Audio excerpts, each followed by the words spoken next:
विश्वानदेव सवितर्दुरितानि परासु यद्भद्रं तन्नयासु। ओं भद्रं कर्णेभिः शृणुयाम देवा भद्रं पश्येमाक्षभिर्यजत्रा विश्रैरङ्गैस्तुष्टुवांसस्तनूभिर्व्यसेम देवहितं यदायुः। ओम वेद प्रेमियों, सुधी श्रोताओं, संप्रति हम सब ऋग्वेद के द्वितीय मंडल के 38वें सूक्त की व्याख्या में प्रवेश करने जा रहे हैं। इस सूक्त में 11 मंत्र हैं। सभी मंत्रों के दृष्टा ऋषि हैं ग्रीष्मद, छंद हैं त्रिष्टुप और देवता हैं सविता। इस द्वितीय मंडल के 38वें सूक्त के पहले मंत्र का शीर्षक है प्रेरक कर्मपरायण सविता देवता। अब सर्वप्रथम संबंधित मंत्र का सत्स्वर पाठ हो जाए। देव सविता सवाज शश्वत्तमन्ददपावह्निरस्थात् नूनं देवेभ्यो विहिधातिरत्नमथ भजद्वीतिहोत्रं स्वस्तौ।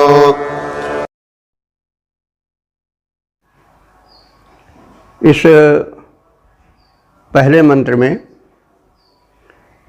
सविता देवता के दिव्य प्रेरणा प्रदायक रूप का कथन है और उनसे जीवन में कर्म की शिक्षा लेने की आवश्यकता है, इस बात का संदेश है। तो अब सर्वप्रथम हमें सविता देवता के स्वरूप को समझना चाहिए। सविता बड़े प्रसिद्ध देवता हैं। ऋग्वेद में 11 सूक्तों में सविता देवता की उपासना है। यह प्रसिद्ध गायत्री मंत्र के देवता हैं और ऋग्वेद के 5वें मंडल के 21वें सूक्त के 4थे मंत्र में कहा गया है, शायर ने बताया है कि उदयात पूर्वम भावी सूर्य। सविता जो है उदय के पूर्व के सूर्य के प्रारूप हैं। तो यह काल बड़ा पवित्र होता है। जो समय सूर्योदय से थोड़े पूर्व का होता है। तो सविता का अर्थ होता है प्रेरक देवता अथवा जगदुत्पादक देवता। तो यह बड़े ही प्रभावशाली देवता हैं जो गायत्री नाम से प्रसिद्ध मंत्र है ओम भूर्भुवः स्वः तत्सवितुर्वरेण्यं भर्गो देवस्य धीमहि धियो यो नः प्रचोदयात्। उस सविता देवता पर ही आधारित है। कुछ लोग उसको गायत्री मंत्र ही समझ लेते हैं कि गायत्री इसके कोई देवता हैं। तो गायत्री देवता नहीं है, वो गायत्री एक छंद है जिसके विषय में कहा गया है कि 24 अक्षर होते हैं उसमें या वर्ण होते हैं और गायत्री के लगभग 4 भेद होते हैं जिसमें 20 से लेकर के 24 वर्णों तक का समवाय होता है। तो ओम भूर्भुवः स्वः तो व्याहृति है, मूल मंत्र है तत्सवितुर्वरेण्यं भर्गो देवस्य धीमहि धियो यो नः प्रचोदयात्। तो इस प्रकार से सविता देवता को हमें सूर्योदय के ठीक पूर्व का रूप समझना चाहिए, जबकि पूर्व दिशा में लाली छा जाती है, अंधेरा भग जाता है, सूर्योदय की बेला बिल्कुल निकट होती है। अथवा हम चाहें तो बिल्कुल प्रारंभिक रूप जब गोला सूर्य का उदय होता है उसको भी सविता मान सकते हैं, जिसमें कि किरणें अभी नहीं छिटकी रहती हैं। तो यह बेला बड़ी पवित्र बेला होती है। मनुष्य तो मनमानी करने वाला है, उसको छोड़ करके सृष्टि में जितने प्राणी हैं सब जग जाते हैं। पशु पक्षी सब कदरव करने लगते हैं, दौड़ने धूपने लगते हैं, क्योंकि यह बेला जो है बड़ी पवित्र बेला होती है। इसमें जल और वायु सब शोधित रहते हैं। शुद्ध जल हो जाता है, शुद्ध वायु हो जाती है। इस समय के जल और वायु के सेवन से शरीर स्वस्थ रहता है, विचार में सात्विकता रहती है।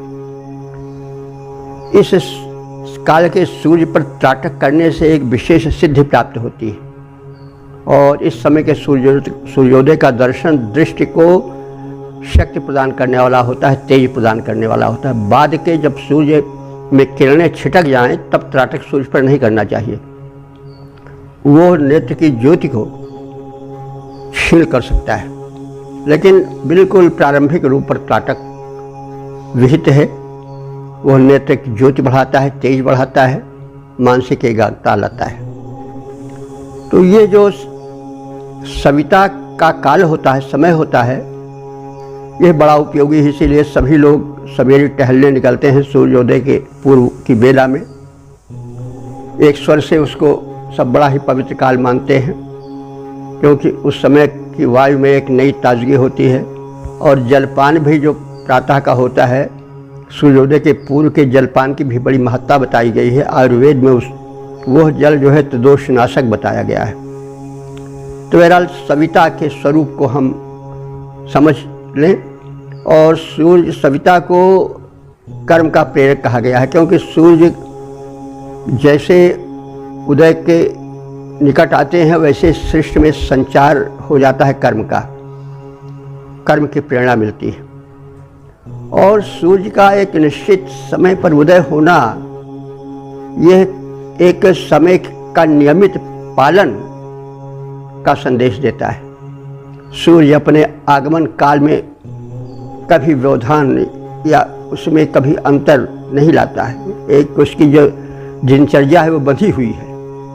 तो हमें प्रकृति से शिक्षा लेनी चाहिए, प्रकृति के नियमों का अनुसरण करना चाहिए, क्योंकि हम प्रकृति ही के तो एक अंग हैं। अरे हमारा शरीर जो है इसी तेज से बना है, इसी पृथ्वी से बना है, जल से बना है, तो वायु से बना है। तो यह शरीर भी तो प्रकृति के ही तत्वों से निर्मित है। तो हम जिससे बने हुए हैं उससे बिगड़ कर जब चलेंगे तो हम खुद बिगड़ जाएंगे। इसलिए हमें समझना चाहिए, वैदिक उपासना का तत्व समझना चाहिए, मर्म समझना चाहिए और जीवन में उसे उतारना चाहिए। तो सविता देवता जो हैं वो कर्म के प्रेरक हैं और ये जगत उत्पादक भी हैं। जगत उत्पादक आप माने संसार को जीवन देते ही हैं, इस रूप में भी कह सकते हैं। पृथ्वी सूर्य का ही एक अंश है, ये तो सभी लोग मानते हैं। तो इस तरह से सूर्य से ही जीवन आता है। इसके अतिरिक्त आप यूँ भी देख सकते हैं कि संसार अंधकार में लुप्त हो जाता है, ढक जाता है, समझ पड़ता दुनिया है ही नहीं। जब सूर्योदय होता है या सूर्योदय के पूर्व का काल होता है झुलफुले वाला, उस समय जो है वो संसार प्रकट हो जाता है, उत्पन्न हो जाता है। जैसे जीवन अचानक उत्पन्न हो जाए, दृश्यमान हो जाए, वस्तुएं सामने आ जाएं, तो इस तरह से भी जगत जो अंधकार में डूबा रहता है वो उदित हो जाता है। तो इस तरह से हम प्रसविता भी कह सकते हैं, जगतः प्रसविता सविता। तो इस तरह से हम सविता के स्वरूप को समझ गए और उनके महत्व को भी संक्षेप में जान लिए हैं। तो अब इस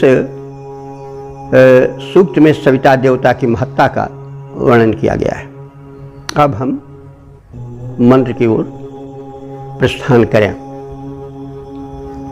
तत् अपाह, तत् माने वह, अप माने पानी भी होता है, जल भी होता है, अप माने कर्म भी होता है।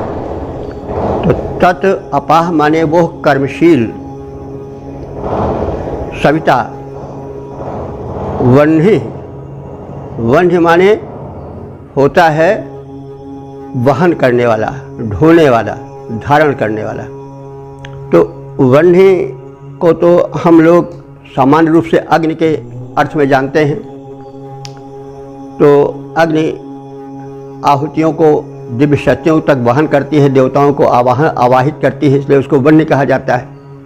बाद में ये शब्द जो है वो अग्नि के ही लिए रूढ़ हो गया, लेकिन ऋग्वेद भाषा का प्रारंभिक रूप है। संसार की सभी भाषाओं से पहले की भाषा ऋग्वेद की भाषा है, और ऋग्वेद के ही शब्द छिटक करके संसार की सारी भाषाओं का रूप निर्मित किए हैं।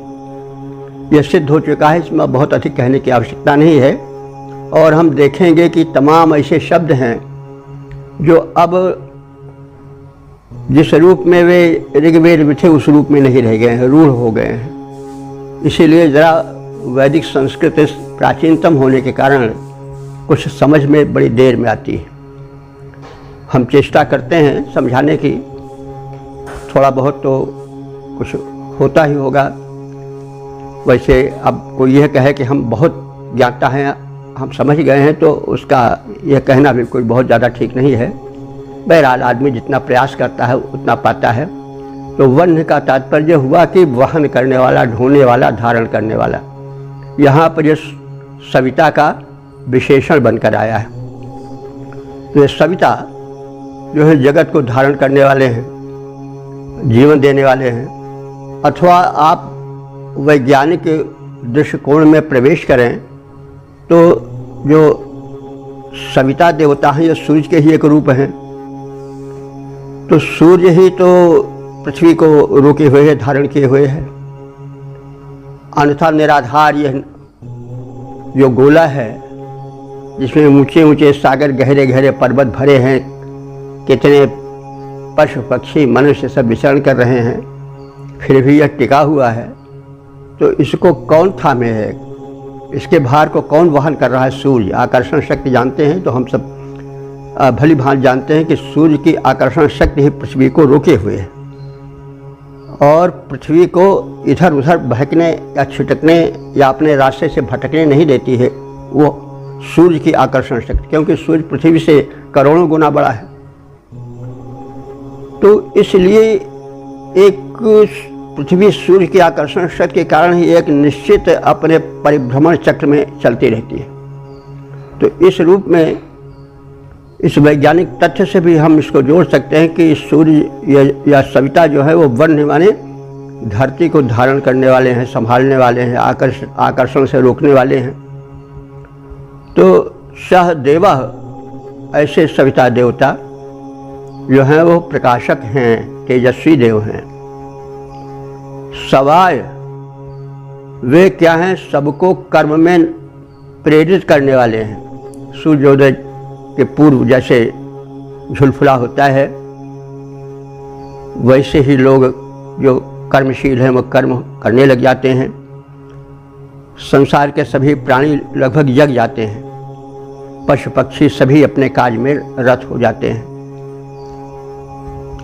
और शश्वतमम अस्थात, ये सविता देवता का जो ये उदय और उदय वाला काल है, यह शाश्वत है। शाश्वत माने कभी समाप्त होने वाला नहीं है, यह प्रतिदिन होता रहता है। सूर्योदय या ये सविता देवता का उदय प्रतिदिन होता है। नूनम माने निश्चय ही, देवेभ्यः रत्नम विधाति, ये सूर्य जो देव जो हैं, देवेभ्यः चतुर्थी बहुवचन है, देवों के लिए। रत्नम विधात माने धन धान्य देते हैं। तो यहाँ देव से तात्पर्य विद्वान से है, क्योंकि देव वो है जो दानाद देवतनाथ दीपनाथ व देव, जो दान देव प्रकाशक प्रकाश देव देव है। तो वह मनुष्य भी देव हो जाता है जो दूसरे को प्रकाश देता है, ज्ञान देता है, दूसरों को दान देता है वह भी देव हो जाता है। तो यहाँ पर देव जो तथा कथित हम कहते आए हैं कि ये इंद्र हैं, ये है सविता हैं, ये वायु हैं, मरुद्गण हैं, यही इनके लिए नहीं आया है, बल्कि देवेभ्यः जो विद्वान मनुष्य हैं, कर्मनिष्ठ मनुष्य हैं, वे ज्ञानी मनुष्य हैं, उनके लिए देव शब्द प्रयुक्त हुआ है। तो देवेभ्यः माने ज्ञानी मनुष्यों के लिए, कर्मनिष्ठ मनुष्यों के लिए यह सविता देवता रत्नम विधाति, रत्न देते हैं। रत्न माने धन धान्य, रत्न कई प्रकार के होते हैं, सब रत्न ही है जो विशेष रूप से चमके। पुत्र रत्न होता है, पत्नी रत्न है, और ज्ञान रत्न है, सब रत्न ही हैं। तो ये रत्न देने वाले हैं, यानी विशिष्ट प्रकार के धन धान्य से संपन्न करने वाले हैं सविता देवता। अथ माने अतः, स्वस्तौ कल्याण के प्रयोजन से, हे विद्वानों, हे मनुष्यों, वीतिहोत्रम अभजत, तुम यज्ञ का अनुष्ठान करो, क्योंकि यज्ञ जो है वो कल्याणकारी कृत्य है। तो इस सविता देवता के आगमन काल में तुम बैठे न रहो, बल्कि यज्ञ करना, यानी कर्मठ बनो, यज्ञ करो। तो यज्ञ तो अग्नि जलाकर भी आहुति डालकर किया जाता है, उससे वातावरण जो है वो शोधित होता है। इसके अतिरिक्त प्रत्येक शुभ कर्म यज्ञ है, जो शुभ कर्म है वो करना प्रारंभ कर दो। शुभ कर्मों की व्याख्या बहुत है, आप सब जानते हैं। तो इस प्रकार से स्वयं कर्मठ और जगत को अपने कर्मों से धारण करने वाले तेजस्वी सविता देवता सभी प्राणियों को कर्म में प्रेरित करने वाले हैं, और ये एतदर्थ प्रतिदिन उदित होते हैं, कर्म में प्राणी मात्र को लगाते हैं। विद्वान याजकों हेतु यह सविता देवता निश्चित बात है कि उससे ये धन धान्य से समृद्ध करते हैं, रत्न देते हैं। अतः जो विद्वद्गण हैं उनको चाहिए कि कल्याण कामना से भी यज्ञशील जीवन बिताएं, अपने जीवन को यज्ञमय कर दें। इसका पद्य रूपांतरण इस प्रकार से है।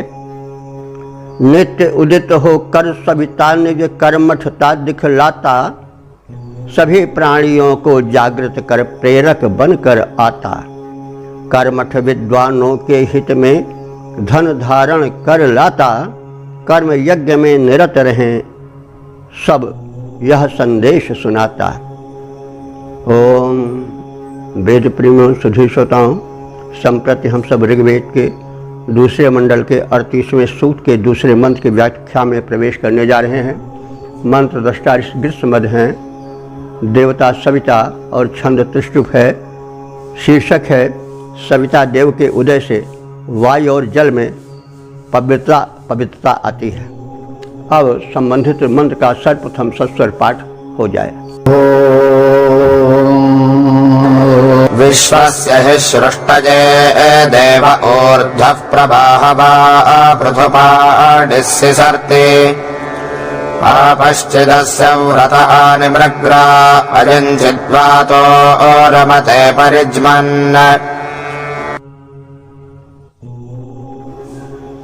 इस दूसरे मंत्र में बताया गया है कि सविता देवता जब ऊपर आकाश में उत्थित होते हैं तो प्रकृति में एक नव्य चेतना का प्रसार होता है। जल और वायु में एक विशिष्ट ताजगी और पवित्रता आ जाती है। इस वैज्ञानिक तथ्य का प्रतिपादन इस मंत्र में है। पृथुपाणि देवा, ये दिव्य देव जो सविता हैं, ये जब थोड़ा आकाश में उठते हैं ऊपर को, तो इनकी पाणी माने हाथ, पृथु माने बड़े लंबे हो जाते हैं।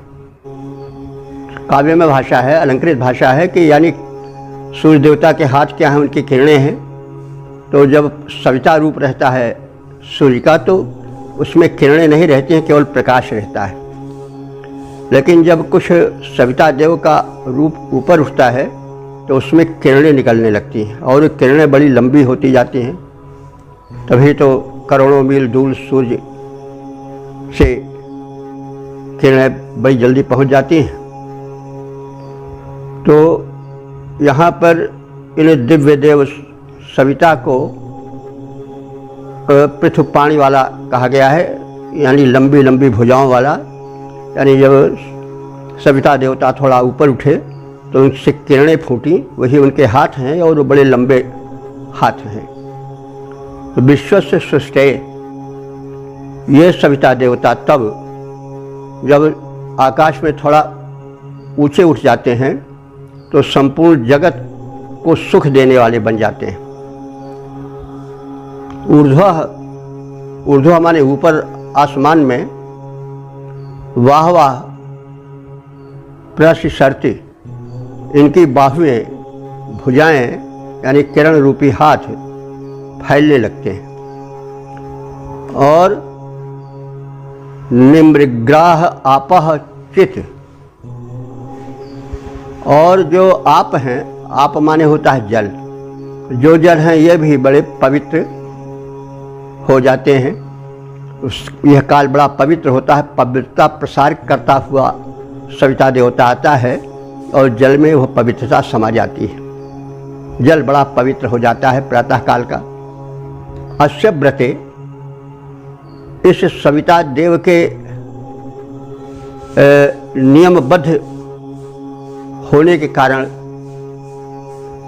इसके नियम के अधीन अयम वातः चित परिजम्न, यह जो वायु है वह भी परिजम्न माने चारों ओर पवित्र होकर प्रवाहित होने लगता है और रमते सभी लोग आनंदित हो जाते हैं। जनमंडल रमते आनंद में मग्न हो जाता है।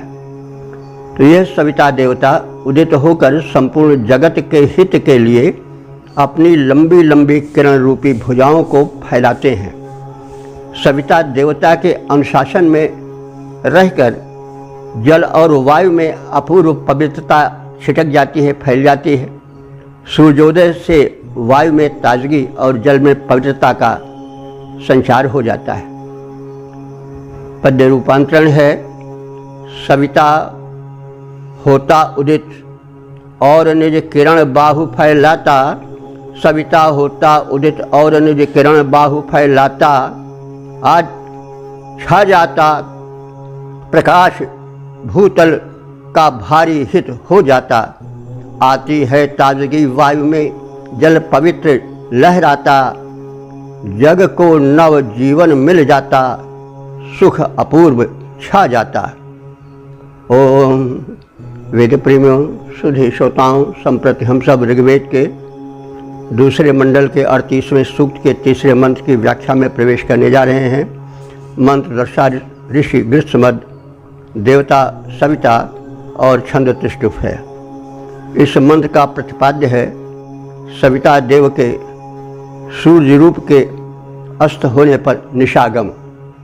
अब संबंधित मंत्र का सर्वप्रथम सस्वर पाठ हो जाए। आशुभिश्चिद्यान् विमुचाति दोनमरीरमततमानं चिदेतोः अह्यर्षोणां चिञ्जयाङ्गभिष्यामनौ रतं सवितुर्मोक्यागात्। इस तीसरे मंत्र में बताया गया है कि ये सविता देवता जब आकाश में ऊपर उठकर सूर्य रूप धारण कर लेते हैं और उसके पश्चात जब यात्रा करते करते पश्चिम दिशा में पहुंच जाते हैं, सूर्यास्त का समय आ जाता है, तो उस समय क्या स्थिति होती है इसका कथन किया गया है। और यह बताया गया है कि कब श्रम होना चाहिए, कब विश्राम होना चाहिए।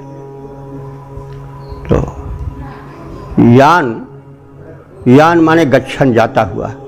या धातु है ना, याति जाता है, जैसे गम से गच्छत होता है वैसे या से याति, तो जैसे गच्छन होता है वैसे यान है। यान माने जाता हुआ। तो कहाँ जाता हुआ? अस्ताचल को जाता हुआ, यानी अस्ताचल गामी सविता देवता।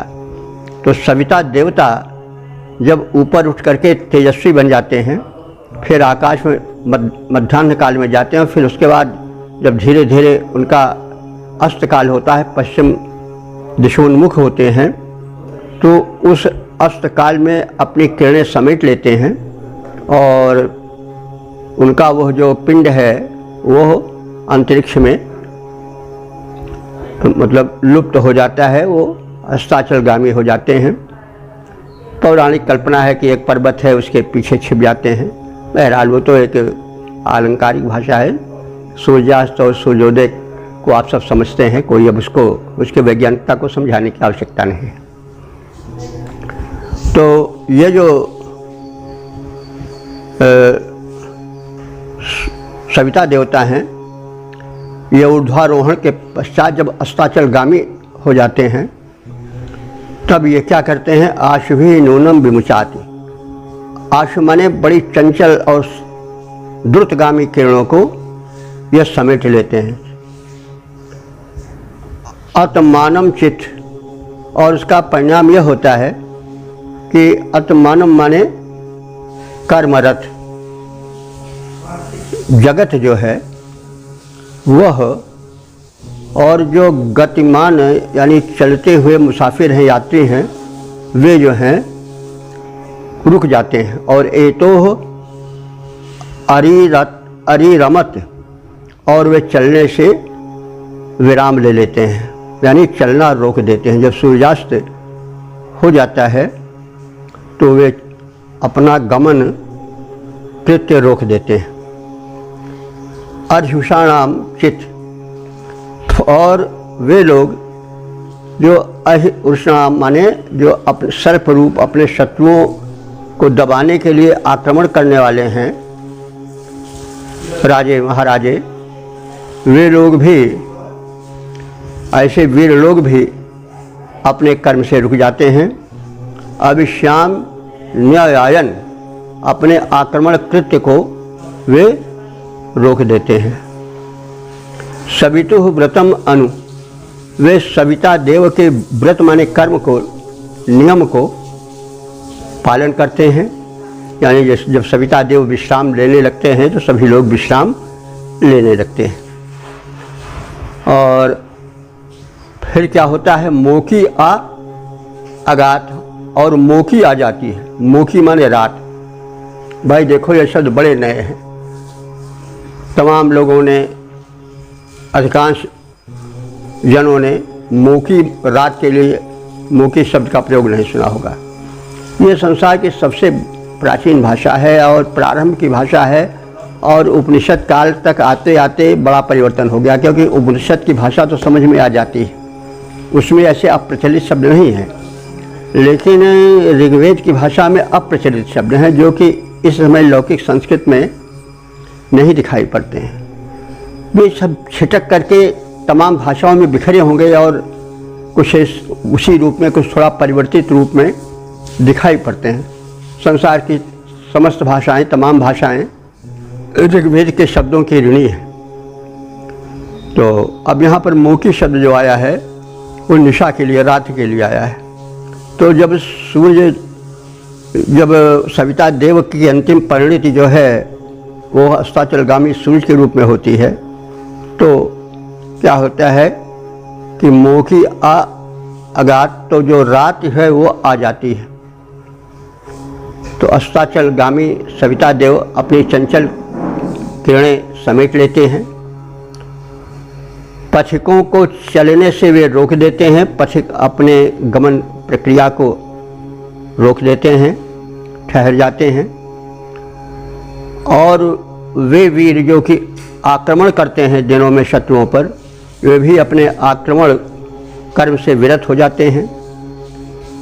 सविता देव की दिनचर्या के उपरांत निशागम होता है, रात्रि आ जाती है। पद्य रूपांतरण देखें। अस्ताचलगामी सविता जब चंचल किरणें समेट लेते, अस्ताचलगामी सविता जब चंचल किरणें समेट लेते, पथिकों के चलते श्रमित चरण रुकते, विश्राम उन्हें देते। रिपुसंहारक आक्रामक भट भी रण से ले लेते विराम, सविता की दिनचर्या रुकने पर आ जाती रजनी ललाम। ओम वेद प्रेमियों, सुधीर श्रोताओं, संप्रति हम सब ऋग्वेद के दूसरे मंडल के 38वें सूक्त के चौथे मंत्र की व्याख्या में प्रवेश करने जा रहे हैं। मंत्र दृष्टा ग्रीष्मद, देवता सविता और छंद त्रिशुप है। प्रतिपाद्य है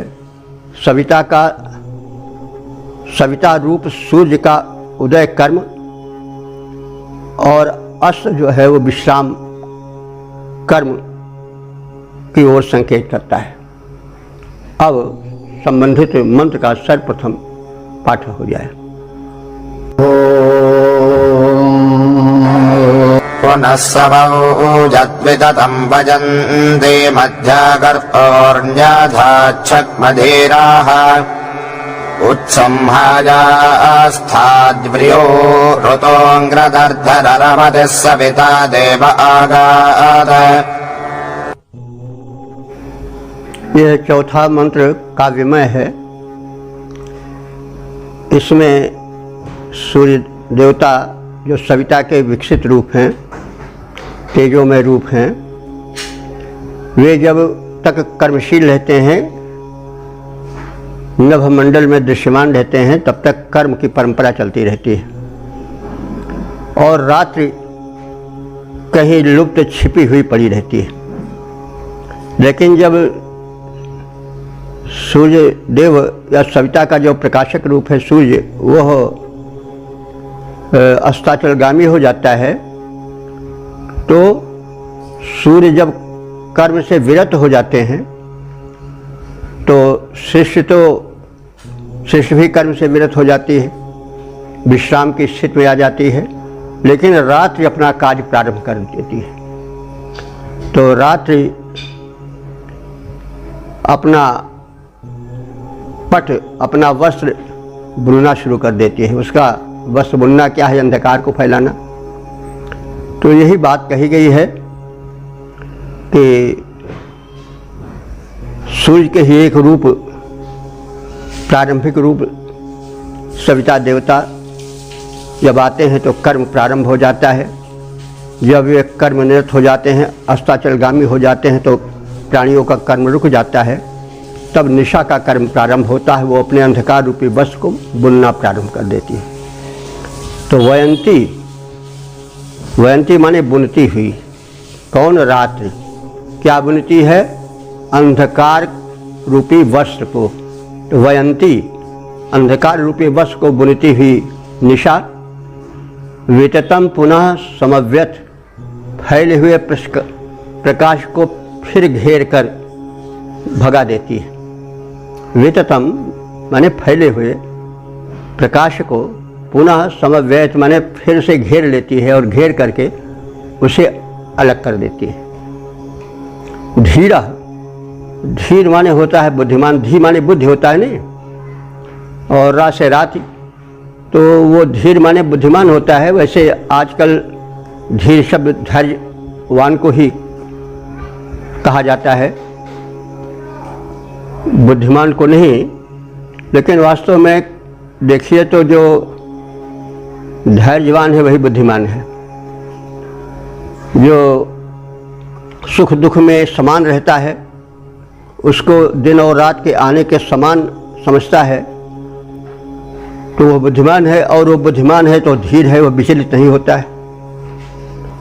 तो धीरस्तत्र न मुह्यति, वहाँ जो बुद्धिमान होता है, धैर्यवान होता है, वो विमोहित नहीं होता है। हानि लाभ सुख दुख जन्म मरण, वो समझता है कि तो सृष्टि का नियम है।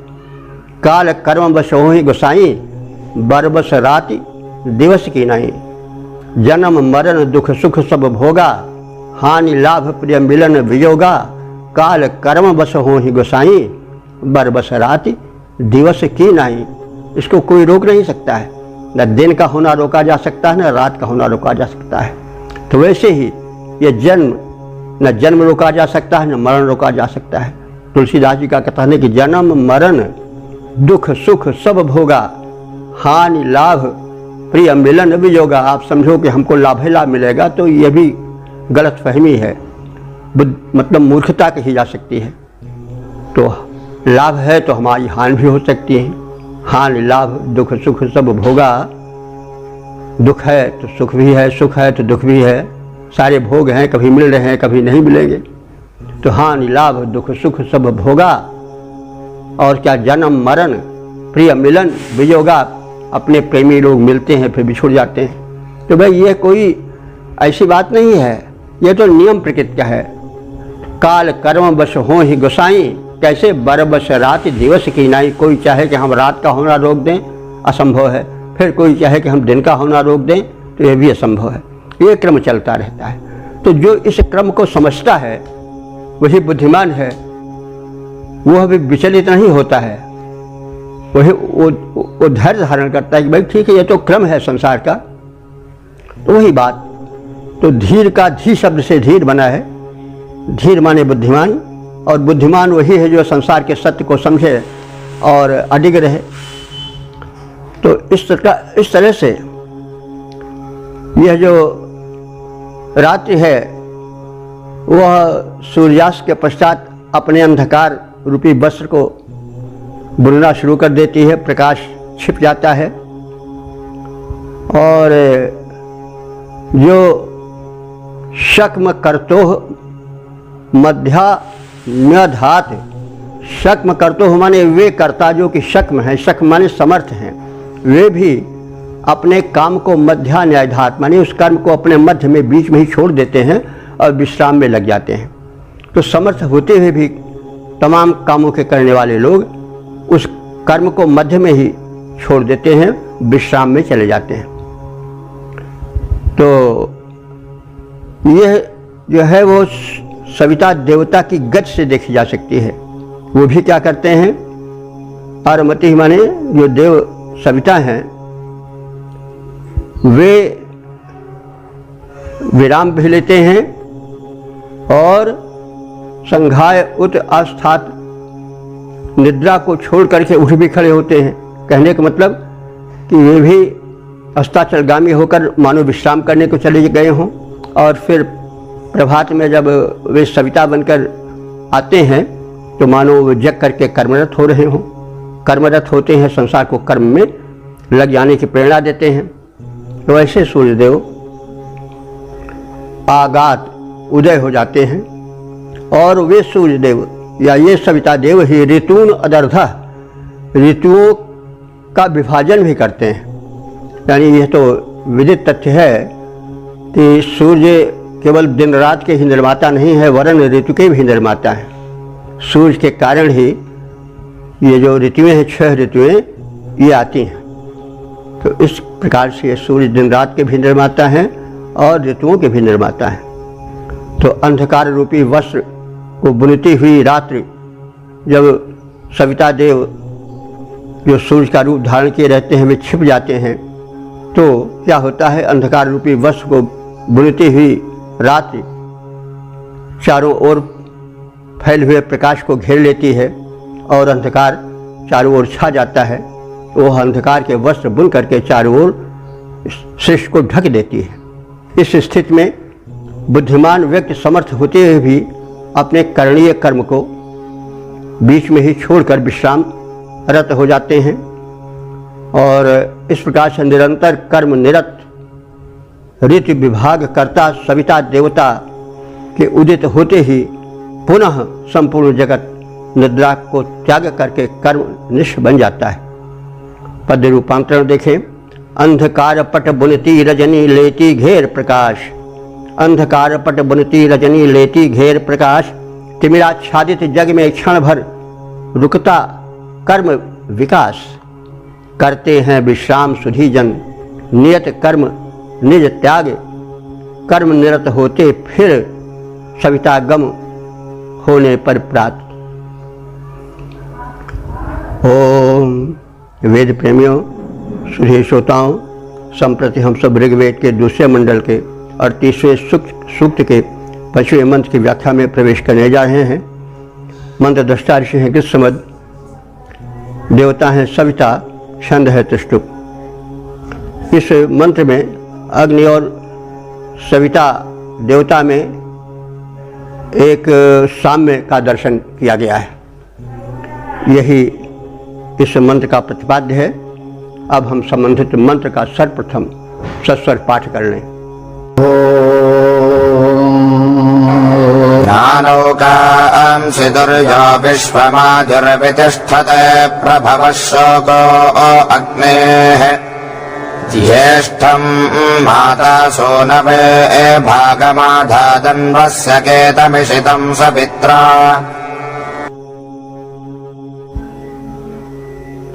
इस 5वें मंत्र में अग्नि और सूर्य तत्व में साम्य का दर्शन किया गया है। तो अब अग्नि और सूर्य के साम्य दर्शन के सिलसिले में संदर्भ में कहा जा रहा है कि दुर्यः प्रभवः अग्नेः शोकः। दुर्य कहते हैं घर को, दुर्य। अब ये शब्द अप्रचलित हैं। ये ऋग्वेद के शब्दकोश के हैं। दुर्या अर्थ होता है, दुर्या का अर्थ होता है घर में, प्रभव माने उत्पन्न होने वाले, अग्नेय माने अग्नि का, शोका माने तेज। अब देखो भैया, शोक शब्द तो बिल्कुल अप्रचलित है। शोक कभी हम लोग तेज के अर्थ में शायद ही सुने हो। शोक तो हम लोग चिंता के अर्थ में जानते हैं, उनको बड़ा शोक है। हालांकि शोक को भी अग्नि ही कहा गया है, लेकिन शोक माने चिंता या कष्ट जन्य स्थिति को कहते हैं। लेकिन यहाँ पर ऋग्वेद में शोक शब्द जो है वो तेज के लिए आया है। तो इस तरह से जो है वैदिक भाषा के शब्द बड़े गूढ़ हैं और इसीलिए वेद का प्रवेश जरा कठिन हो जाता है। लेकिन ये शब्द कुछ तो संस्कृत में ले लिए गए हैं, कुछ परिवर्तन के साथ लिए गए हैं, और अधिकांश शब्द जो हैं बिखर गए हैं संसार की अन्य भाषाओं में। क्योंकि ऋग्वेद सबसे प्राचीनतम भाषा है, प्राचीनतम है। इसके काल का निर्धारण अभी नहीं हो सका है, क्योंकि लौकिक संस्कृत में आते आते इसका रूप इतना बदल गया कि मेरे विचार से केवल 2% शब्द ही हैं जो कि इस समय लौकिक संस्कृत में अपने मूल रूप में दिखाई पड़ते हैं। उसमें निपात या अव्यय शब्द ज़्यादा हैं, नू, किल आदि।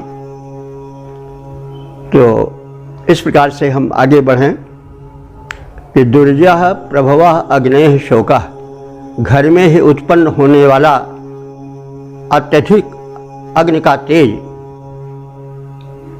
नाना ओकांश, नाना ओकांश माने नाना प्रकार के, ओकांश कहते हैं घरों को। ओक माने घर होता है। अब ओक शब्द भी घर के रूप में बहुत कम प्रचलित है, लेकिन वैदिक भाषा में मतलब बड़े प्रचलन रूप में इसका प्रयोग हुआ है। ओक, ओक कहते हैं आश्रयप्रद स्थान को या घर को। तो नाना ओकांशी, अनेक प्रकार के घरों में यह अग्नि तत्व जो है वह व्याप्त रहता है, दीपक के रूप में, रसोई के रूप में, अन्य तमाम रूपों में। रसोई घर में देखते हैं और भी देखते हैं प्रदीप्त अग्नि का रूप। तो यह नाना ओकों में यानी अनेक घरों में यह अनेक रूपों में अग्नि का रूप देखा जाता है। और विश्वम आयु, संपूर्ण आयु वर्ग में भी हम इसको बिखरा हुआ देखते हैं। अग्नि तत्व मनुष्य के भीतर रहता है विश्व माने समस्त होता है, आयु माने आयु, यानी जितने आयु वर्ग के प्राणी हैं उनमें यह अग्नि तत्व वितिष्ठते माने स्थिर रहता है। ये तो हम सब जानते हैं कि शरीर में अग्नि तत्व ही जठराग्नि बनकर रहता है। फिर जितनी मेटाबॉलिज्म में चयापचय क्रिया होती है वो सब अग्नि के माध्यम से ही होती है, यानी अन्न का पाचन अग्नि के माध्यम से होता है। रस बनता है, रस का रक्त बनता है, रक्त का जो है वो मांस, मांस अस्थि, मेद, ये सब क्रम चलता रहता है। अंत में शुक्र उसका अंतिम परिणय है। और शुक्र भी जब पचता है तो तेज बनता है और वो दीर्घायु से संबंधित हो जाता है। रोग अवरोधक शक्ति, इम्यूनिटी पावर जो प्रचलित शब्द है, और यह बड़े चिंता का विषय है कि लोग वैदिक संदेश को भूल गए। आजकल बातें तमाम होती हैं स्वास्थ्य विषयक, लेकिन कोई नहीं कहता कि ब्रह्मचर्य का भी इसमें बड़ा महत्व है। यह युग का अभिशाप है क्योंकि वो वैदिक संदेश को भूल चुका है। जो शुक्र है वो अंतिम पाचन है धातुओं का। समझ लीजिए कि अगर 10 किलो आदमी ने खाया होगा तो मुश्किल से तोला भर या 2 तोला शुक्र बना होगा। तो हमने 10 किलो को खो दिया। तो ठीक है, वो एक प्रजनन प्रक्रिया सृष्टि के लिए आवश्यक है, लेकिन उसका दुरुपयोग जो है मनुष्य की आयु को क्षीण कर देता है, मनुष्य के बल को, ऊर्जा को क्षीण कर देता है, उसकी इम्यूनिटी पावर को, रोग निरोधक शक्ति को मंद कर देता है। तो इस वैदिक संदेश के प्रसार की अत्यंत आवश्यकता है। पाश्चात्य सभ्यता के कारण हम भटक रहे हैं, बहुत स्थानों पर हम भटक गए हैं। आज की चकाचौंध में हम अपने को भूल गए हैं, तो हमें इस ओर भी देखना चाहिए। खैर, तो ये विश्व आयु माने सभी आयु के वर्ग के लोगों में वितिष्ठते, यानी यह अग्नि तत्व स्थिर रहता है, यानी जिसमें अग्नि तत्व का अधिक रहता है वो अधिक स्वस्थ रहता है, अधिक जो है वो ऊर्जावान रहता है। मतलब संतुलित रूप है, यह नहीं कि बहुत बढ़ जाए। तो जो अग्नि का संतुलित प्रज्वलित रूप है शरीर में जब स्थिर रहता है तो मनुष्य की आयु जो है वो बढ़ती है, उसका जो बल का क्षीण होना है वो रुका रहता है और ऊर्जा शरीर में बनी रहती है। तो यह जो अग्नि है वो विभिन्न आयु वर्गों में स्थिर रह करके जीवन बन करके छिटका रहता है अग्नि तत्व। और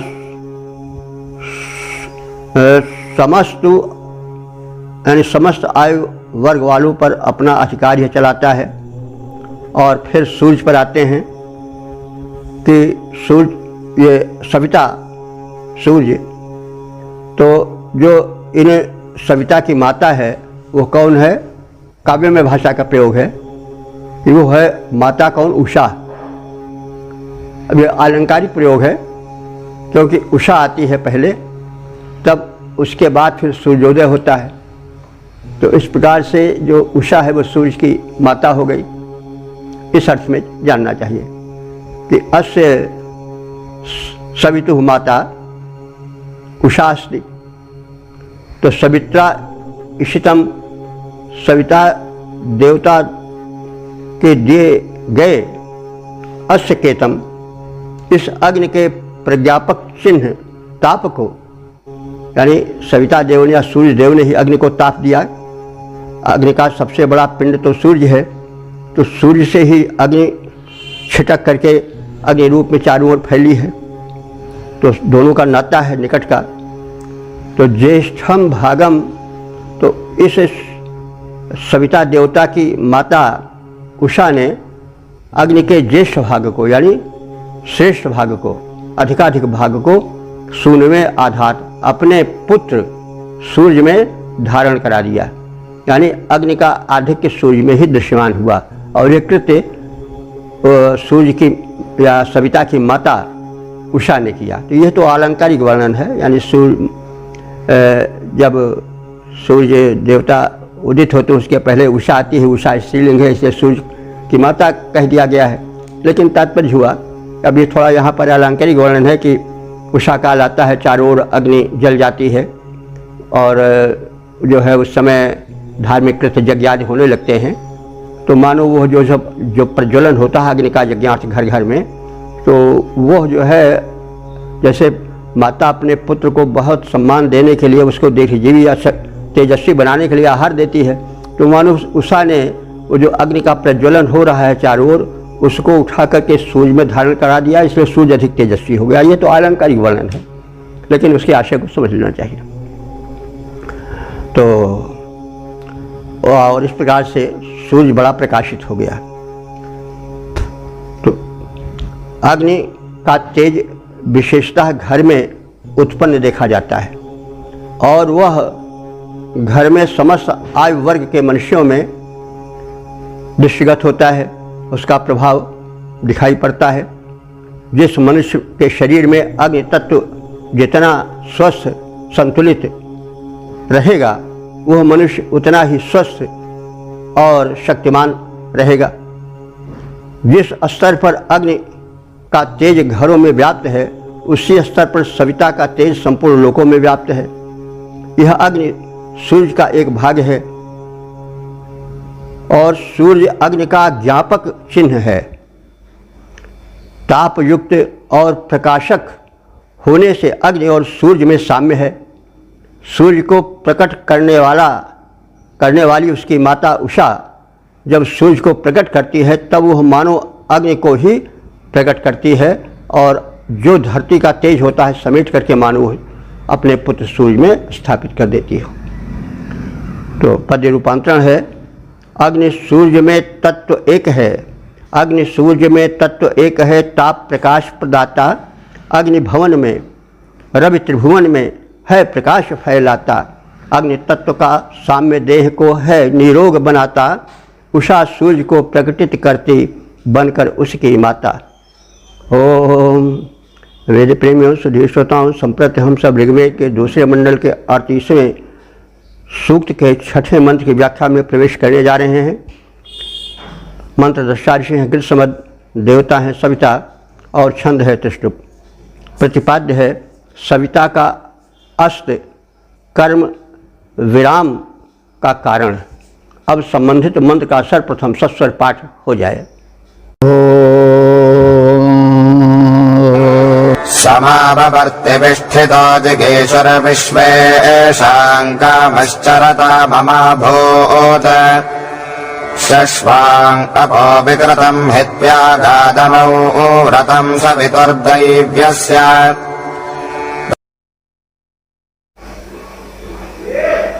इस 6ठे मंत्र में बताया गया है कि जब सविता देव कर्म से विरत हो जाते हैं तो कर्मरत प्राणी भी कर्म से विरत हो जाते हैं।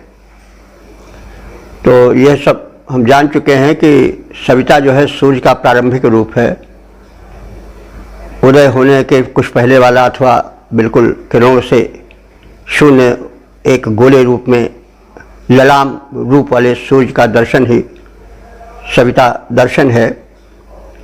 तो यही बात इसमें बताई गई है कि दैवस्य सवितुः व्रतम अनु।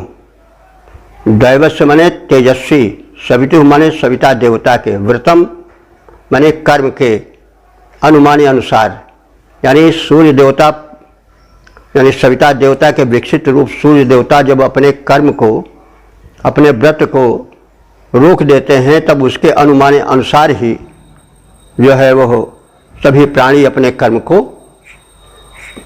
छोड़कर बीच में ही वो अपने विश्राम की स्थिति में आने लगते हैं। उसके लिए उदाहरण दे रहे हैं कि बिजगीषु विस्थितः सम आववर्ति। बिजगीष माने जो विजय की इच्छा रखने वाले योद्धा हैं, वो अपने युद्ध कर्म को, आक्रमण कर्म को रोक देते हैं। ये उस समय के युद्ध का वर्णन है। महाभारत काल तक तो यह क्रम देखा जाता है कि जहाँ सूर्यास्त हुआ वहाँ शंख बज जाता था कि युद्ध रोक दो, और सूर्योदय काल के पश्चात एक निश्चित समय होता था जबकि शंख बज जाता था कि कार्य जो है प्रारंभ हो जाए। आज की तो युद्ध कला दूसरी है, आजकल तो रात में ही ज़्यादा देखने की अवसर है तो आक्रमण कर देते हैं। लेकिन पहले वैदिक युग में जो आक्रमणकारी थे वो रात्र में आक्रमण नहीं करते थे, ये सब लोग निशाचर करते थे, करते रहे होंगे तो निशाचर करते रहे होंगे। निशा याम चरत निशाचरा, जो रात्र में अपना व्यवहार करें वो निशाचर हैं। तो अब शब्द की परिभाषा अलग अलग बनती है, बिगड़ती रहती है। निशाचर भी आदमी थे, लेकिन बस वो आज विचारधारा के विपरीत रात्र में ही सब कुछ काम करते थे, आक्रमण आदि, चोरी चमारी, तो वो निशाचर थे। खैर, तो सविता देवता जब अपने कर्म व्रत को छोड़ देते हैं तो उनके अनुकरण पर ही जिगीषु जो विजेता हैं वो भी आवर्तत ही अपने शत्रु की जीतने की इच्छा को, आक्रमण को वे रोक देते हैं। विश्वेषाम चरताम अमा कामः अभूत। विश्वेषाम चरताम माने सभी संचरणशील प्राणी, पशु पक्षी, मनुष्य उस समय अमा कामः अभूत, काम से विरत हो जाते हैं और घर जाने की इच्छा, अपने बसेरे में जाने की इच्छा करने लग जाते हैं। शश्वान माने सदा कार्य निरत भी विकृतम अपह हित्वा अगात, अपने आधे काम को, अप माने कर्म होता है, अप माने जल भी होता है, लेकिन अप माने कर्म भी होता है। तो अपने विकृतम माने आधे किए हुए कर्म को, हित्वा माने छोड़ करके,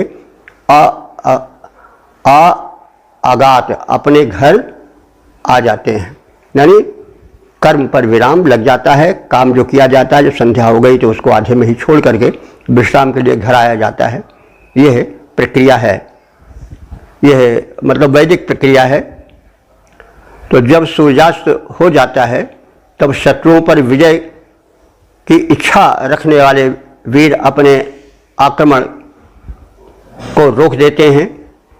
जो चलने वाले या उड़ने वाले प्राणी हैं, पशु पक्षी मानव हैं, वे अपने घर या बसेरे में आने की इच्छा करने लग जाते हैं और दिन भर कर्मरत मनुष्य अपने आधे काम को ही छोड़ करके, बिना उसको पूरा किए हुए ही वे अपने घर विश्रामार्थ चले जाते हैं।